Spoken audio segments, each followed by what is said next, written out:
Water.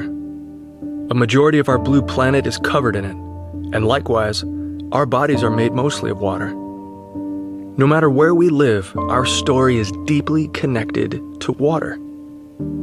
This is the story of water in one of the driest places on Earth, Niger, Africa.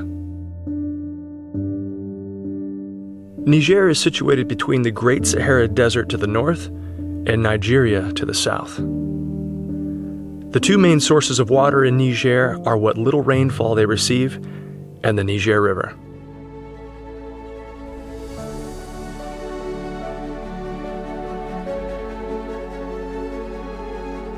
The people who live along this river struggle. The water is already teeming with harmful microorganisms, but due to a lack of understanding, the locals bathe, wash clothes, and defecate in the river, making the water less fit for drinking.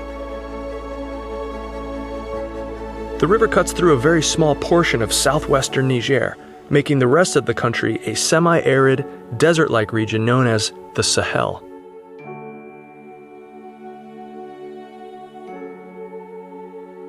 In spite of a general lack of water, wildlife in the desert abounds.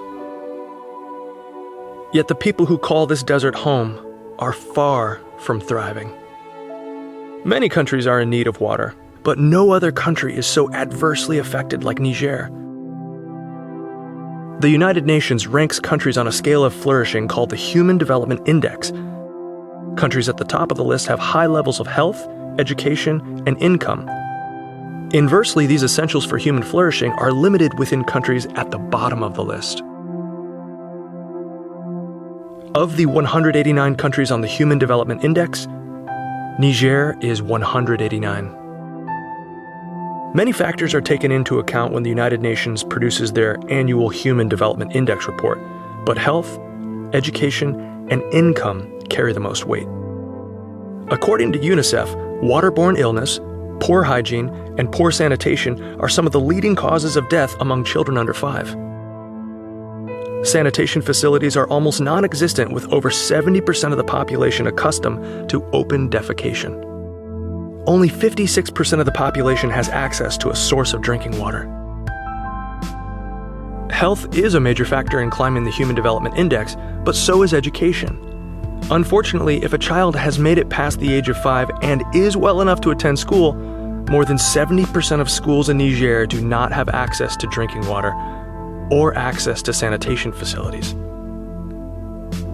Health and education directly impact a person's livelihood, and yes, Niger is dead last in regard to income, with a gross per capita of $912. The problems facing the people of Niger are bleak and will not be remedied overnight, but access to clean, safe drinking water is the first domino that needs to fall.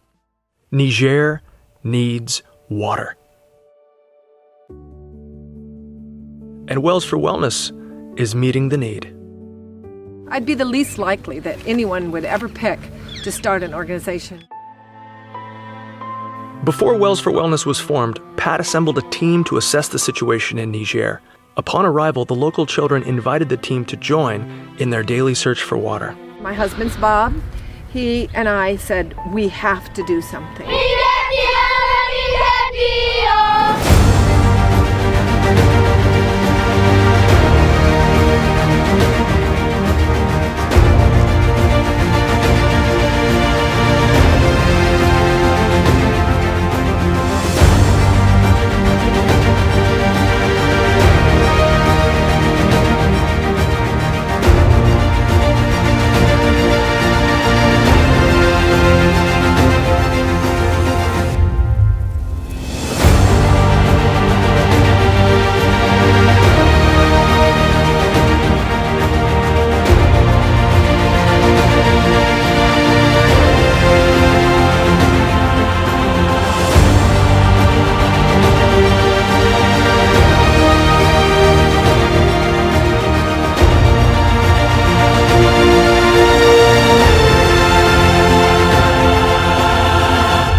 I thank God and I thank you also. God bless you. Amen. It's just been such an amazing experience to be here. And from the bottom of my heart, I thank you, and they do too. When I walk through the villages, I remember you. I remember every penny. Every penny turns into a drop of water. And I'm just so grateful.